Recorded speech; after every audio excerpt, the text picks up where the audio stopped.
जिजाऊने शिवबाला सांगितलं, शिवबा उठा, हातात तलवार घ्या आणि शत्रूचा पाठ्य करा. मी जिजाऊ बाळासाहेब तुमच्या पाठीशी खंबीरपणे उभी आहे.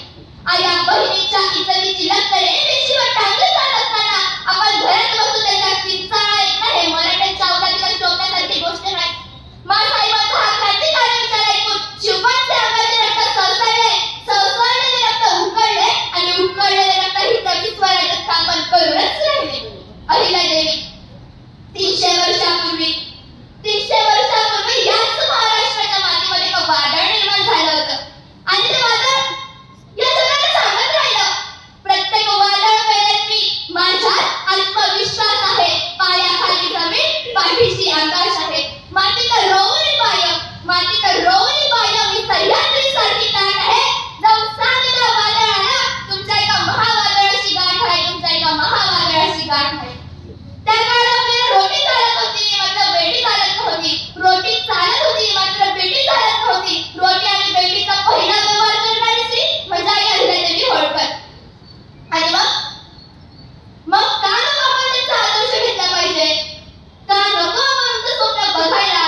आणि जर उंच स्वप्न बघत असू तर ते पूर्ण करण्याची आपल्यात क्षमता देखील असायला पाहिजे. आणि तरच आपण एक सक्षम भारताच्या अर्थांगिनी आहोत.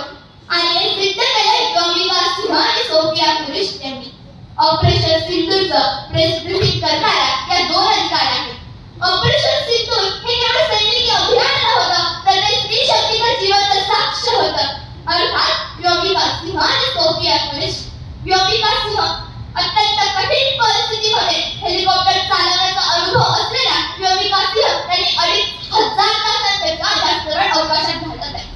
चिता आणि चेतक सारखी हेलिकॉप्टर त्यांनी ईशान्य भारत आणि जम्मू काश्मीर सारख्या अगदी दुर्गम भागामध्ये सक्षमपणे उडवली. आणि मग म्हणून भरावं वाटतं, जगात भारी आमच्या पोरी. कर्नल सोफिया कुरेशी या नावामागे शौर्य, समर्पण आणि देशभक्तीचा नवा अध्याय आहे. देशभक्ती तर त्यांच्या रक्तातच होती. आजोबा सैन्यात, पती लष्करात आणि त्या स्वतः रणांगणावर भारताचं नेतृत्व करणाऱ्या पुण्यातील बुबू राष्ट्रीय लष्कर अभ्यासात फोर्स 18 या आंतरराष्ट्रीय मोहिमेत भारतीय तुकडीचं नेतृत्व करणारा तर पहिला नौदली अधिकारी ठरल्या. आणि मग या तरह आपल्या सक्षम भारताच्या अर्थांगिनी अवकाशाला गगनभरारी घेऊन जिच्या कर्तृत्वाची आपण कल्पना देखील करू शकत नाही अशी कल्पना चावला. माजी राष्ट्रपती